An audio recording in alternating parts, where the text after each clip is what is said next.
Hello my friends, this is Jonesy Boy here, and welcome back to my button box build. Today I'm going to show you the final product. Now before I get started, don't forget to check out my new website, forum.electrique.com. Again, that's forum.electrique.com. Now as you can see here, I got the final button box ready to go. There's a few things, as with any project, that didn't go exactly as planned. For one, this metal doesn't look exactly like I want it to. But hey, it's one of the first times that I got to work with some aluminum without having all the proper tools for bending it properly and everything like that. That means it didn't come out exactly like I wanted it. Unfortunately, I had to use a hammer and some little wood blocks to try and get the angles right, and it still didn't come out exactly right. But it still has a cool look. It's a little bit retro. It looks a little bit like an old school radio, which is really cool. And I definitely like that. It actually brings home the aesthetic of being an old school World War II type of plane or something like that control box, which is really cool. I was kind of going for something like that, a little bit woodworking, a little bit modern style with the metal. It actually ended up coming out entirely old school with more of a 30s, maybe 40s style look, which is pretty awesome. I do like that. Now the button box functions exactly as you'd expect. Now keep in mind I did a few funny things with the circuits, which I'll explain shortly. Here we have this turns on button 12 and it's a continuous button. Now this turns on button 11, that's another continuous button. Then we have this activate. Here we go. These are the D-pad. Now if you press, the cool part is when you press them together, they actually create a new button, which is kind of what I was going for, is something like that where I can actually have kind of a secret set of buttons with the D-pad buttons, because I knew that I could cause some sort of effect like that, which is really cool. Now I just need to find a software that will actually let me use that. There is some games that won't actually let you use the diagonal, left-right diagonal, so on and so forth in the game as a mapped button. But in the nice part is in the actual Logitech control software, you can map that to an actual keyboard key, which is awesome. Now from there we have this button here, all these buttons. And then we have our potentiometers, which work like the axis. Pardon me for not looking at the camera. I want to make sure that it's all working as expected. And it looks all good, which is awesome. So it came out as expected, which is great. Now I mounted this to my rig temporarily. I did try it out with Project Cars, which was pretty fun. I also tried it out with Elite Dangerous, which was even better. Now, I want to talk about these special toggle switches here and why they actually don't continuously hold the button. The reason why they don't continuously hold the button is they're actually what's known as a single pole double throw toggle switch, or a double pole double throw toggle switch, which I'll show you what that means here in a second. Here we can see a standard toggle switch is single pole single throw, which means that it only has, and I'm using simplistic terms here, it only has two prongs. Now what that means is when this toggle switch is turned on, these two are creating a connection. Now while that's creating a connection, that means that button's being constantly turned on. Now the interesting part about a single pole dual throw toggle switch is you actually have three connectors, which means that when it's in the up position, that's on for these two connections.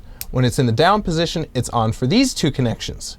Now if you hook that up with a capacitor and a relay in a special circuit, which I will show a picture of here. Now if you hook this up in that circuit, then you'll be able to have the toggle switch work like a momentary switch, which is awesome. To be able to test this circuit and make sure it worked exactly the way I wanted it to, I hooked it up to a breadboard, what's known as a breadboard. Now, I ran the power from the USB into the points here and then created the circuit across. You can look up many videos on YouTube and see how to use a breadboard properly. First thing that I found out is that I wasn't using the correct relays. They actually required a 12-volt connection, which, not surprisingly, did not work with a USB connection because that is a standard 5-volt connection. It doesn't actually go up to 12 volts. So I end up switching out the 12-volt relays for 5-volt relays. But what that meant is that I had to increase the capacitor amount. Now, the original capacitors that I were using were 100 microfarad capacitors. The new relays that I ended up using were 220 microfarad capacitors. Now, that made the relay stay on long enough to be able to be noticeable as a button press in multiple pieces of software. I've seen some suggestions for using a 400 microfarad capacitor, but I never got to test that out because what I had on hand was just the 220 as the max amount. But that ended up working fine, which is awesome. Now, I have an awesome video of the entire build from scratch, from me taking apart the controller to me building the proto board with the relays, running the power, running a little resistor off of that power to run a LED light, and everything like that will be all sped up for you in this video. If you have any questions on anything that I may not have covered or anything that I skipped over a little bit too fast, please let me know down in the comments below, and I will make sure to make a new video explaining that in detail. We've already seen the button box work with Project Cars in its test format. I'll make sure to do some more videos on me using the button box with a few different simulations, such as Assetto Corsa, Elite Dangerous, Project Cars, iRacing, and a few others. Let me know down in the comments below as well if you want to see some other software besides those, and I will definitely make sure to pick that software up and test the button box out with it to let you know how it works. Now, to cut to the chase, here's the time lapse of the build.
Thank you all so much for watching. I really hope you enjoyed this video of me creating this button box. Let me know if you enjoy seeing these DIY projects, and I will definitely make sure to do quite a few more because I love them so much. I actually do have one more planned, especially after this arcade machine gets 100% finished, and I will make sure to post those videos as I'm doing the build. Before I end this video, I'd like to give a huge thank you to Sean Cole from the Sim Pit. Please check his channel out. It's in the link down in the description below. He featured my DIY button box project on his channel if you don't know. And thank you to every single person that clicked on those links and came to check out the project. You are all awesome and welcome to my channel. Thank you so much for watching, and I'll see you in the next video. Bye-bye.